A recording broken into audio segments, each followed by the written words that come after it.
केंद्र सरकार ने जो पेट्रोल के भाव बढ़ाए हैं और पेट्रोल के भाव निरंतर बढ़ते जा रहे हैं, इसमें आप देखेंगे कि अभी कोरोना जब से स्टार्ट हुआ है तो कोरोना काल में कई लोगों की नौकरियां गई और जिनकी नौकरियां हैं उनकी भी सैलरीज आधी हो गई है।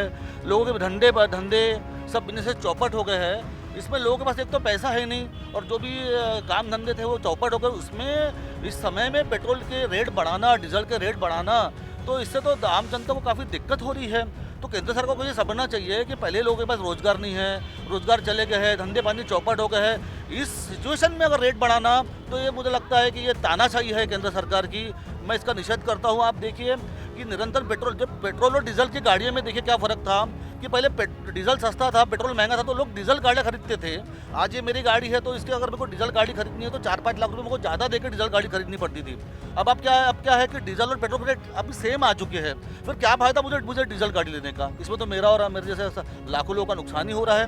मैं तो निषेध करता हूँ केंद्र सरकार की इस नीति का, जो हमेशा निरंतर पेट्रोल और डीजल के दाम और सिलेंडर के भी दाम निरंतर बढ़ाते जा रहे हैं। तो हमारा घर का बजट और सब बजट बिगड़ चुका है। 2014 से मोदी जी के नेतृत्व में जो सरकार बनी, वो सरकार आने के पहले मोदी जी ने पूरी देश की जनता को यह कहा था कि मेरी सरकार आएंगी तो इस देश से महंगाई, इस देश से बेरोजगारी और लोगों को राहत देने का काम किया जाएगा। परंतु करनी और करनी में कितना अंतर है, ये बीजेपी ने इस देश की जनता को दिखा दिया। ये तो ऐसा कर दिया मोदी सरकार ने, राष्ट्रवाद की बात कर पूरा का पूरा इन्होंने पूरा प्राइवेटाइजेशन कर दिया। पहले ये प्रति बैरल 55 रुपये मिलता था इंटरनेशनल मार्केट में पेट्रोल, तब हमारे यहाँ 65 रुपये से ऊपर पेट्रोल नहीं बढ़ा। आज इंटरनेशनल मार्केट में 35 रुपये बैरल पेट्रोल है, तो ये 100 रुपये 95 रुपये पेट्रोल बेच रहे हैं। जो राज्य हमारे से करीब के पड़ोसी देश बहुत पीछे थे, आज वहाँ पेट्रोल सस्ता हो गया है। पाकिस्तान जिसको उठते बैठते मैयत निकालते उसे गाली बकते, वहाँ 55 रुपये पेट्रोल, बांग्लादेश 65 रुपये पेट्रोल। आज हम 100 के ऊपर पार कर रहे हैं। ये कुल मिला के जो सत्ता है, ये ऐसा होगा जैसे how to get the money anyway, कैसे भी पैसा आना चाहिए, भला जनता के लिए कुछ भी नहीं। आज तक इन्होंने एक भी स्कूल नहीं खोले। जो नगर पालिका की स्कूल थी, जब मैं जहाँ निवासी हूँ नागपुर का, संत गुलाब बाबा स्कूल बंद हो गई। ऐसी अनेक स्कूलें बंद हो गई, मगर एक नई स्कूल नहीं खोले। हर जगह करप्शन, और कुल मिला के इनका मिजाज बन गया है कि देश को कॉर्पोरेट सेक्टर के हाथ में दे देना, ताकि हम कमीशन से अपना जो यापन है वो करते रहे।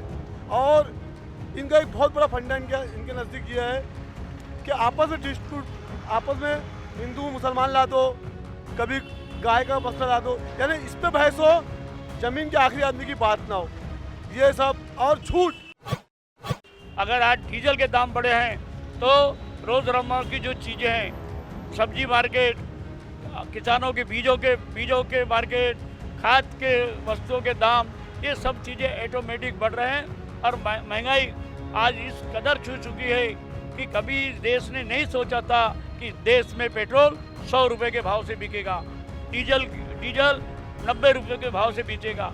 ये जो बातें, अनहोनी बातें जो हो रही है, इसका कहीं ना कहीं देश की जनता ने विचार करना है। आज तक एक भी आदमी के अकाउंट में 15,000 रुपये, 15 लाख रुपए नहीं आए, एक भी लोग। भारत सरकार प्रधानमंत्री और जो गृह मंत्री अमित शाह जी ने, इन्होंने जो जुमला खेला था, इनका जुमला इनके आंख पे आने वाला है।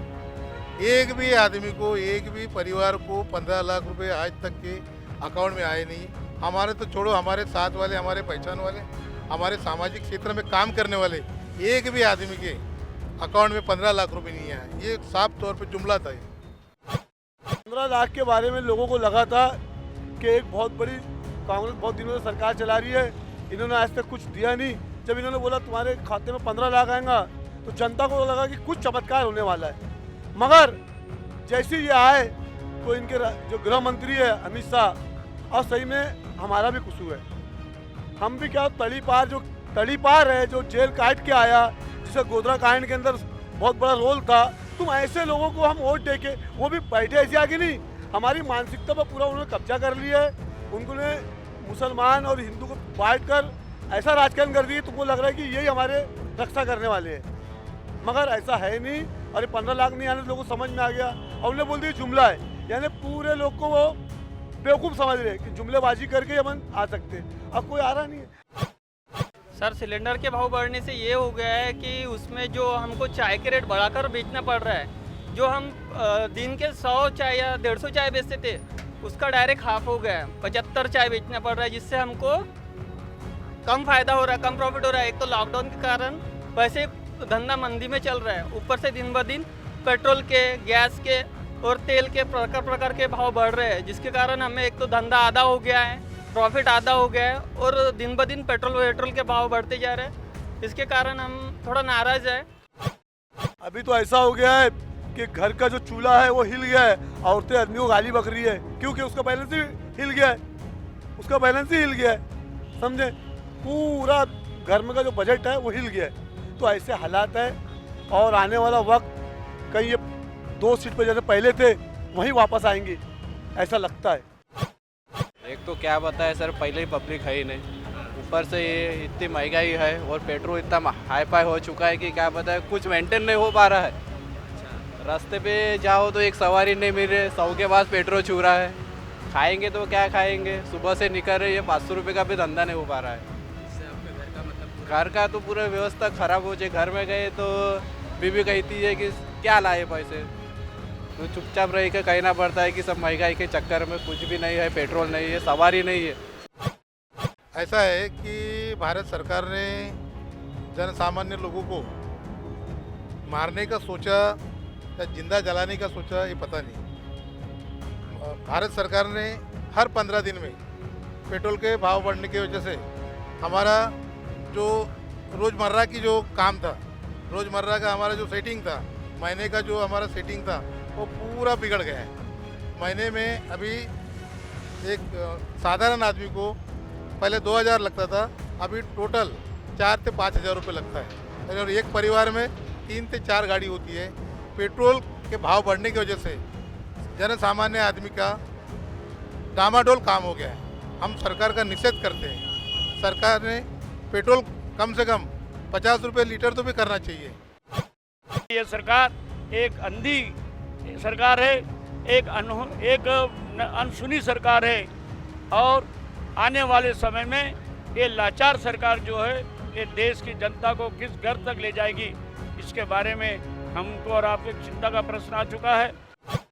जो मोदी सरकार ने जो बोला था 2.5 करोड़ नौकरियां हर साल दूंगा, 2 करोड़ नौकरियां हर साल दूंगा, उससे 2014 से सर मैं एग्ज़ाम दे रहा हूँ रेलवे की, डिफेंस की, उसमें से भी 2014 से कुछ खास वैकेंसी नहीं निकली है।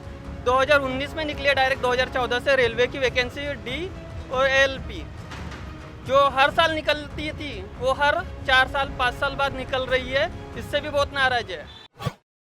भैया 2 करोड़ से ज़्यादा लोग आत्महत्या कर लिए। जब इनको अपन ITI के माध्यम से मांगे तो ये ITI के माध्यम का जो देने का जो जरिया था वो बंद कर दिए। पहले हमारे यहाँ जो भी सुसाइड करते थे उसका आंकड़ा दिया जाता था, मगर ये सरकार ने सुसाइड का आंकड़ा देना बंद कर दी। क्यों? कि कई करोड़ लोग आत्महत्या कर लिए। पहले तो खाली काश्तकार आत्महत्या करता था, खेत बाड़ी का आदमी आत्महत्या, अब तो बिजनेसमैन भी आत्महत्या कर रहा है। लोग 4-4, 5-5 अपने परिवार को लेकर कूद जा रहे। देश में इसके पहले ऐसा कभी नहीं हुआ। इन्होंने जब से आए हैं एक भी बंजर ज़मीन को उपजाऊ ज़मीन बनाने के लिए बजट में पैसा नहीं डाला, एक डैम नहीं बनाया। इवन जो ऑटो अपना जो अभी बंद पड़ा था लॉकडाउन के टाइम पे, किसी को सुविधा नहीं दी। ऑटो वाले ये वो सब बेचारे परेशान रहे। और इनको सिर्फ सीधा सिंपल है, इनको मज़हब की बात करना है, धार्मिक बात करना है, ताकि आप में डिवाइड हो जाए। ये तो एक पहली बार एक काश्तकारी आंदोलन के अंदर सरकार फंसती हुई नज़र आ रही है कि ये कहीं ना कहीं यहाँ मज़हब का रंग नहीं दे पा रही है, नहीं तो हर चीज़ को मज़हब का रंग देता है। ऐसे लग रहा है कि कौन सी सरकार आ चुकी है यहाँ पे। सरकार के वजह से पूरा परेशान हो गया, आम आदमी खाना पीना पूरा हराम हो गया। सिलेंडर हर महीना महंगा हो जा रहा है। आने वाले 2024 में इस देश की करोड़ों जनता मोदी जी को रास्ता दिखाएगी और ऐसी सरकार चुन के लाएगी जो जनहित की सरकार हो।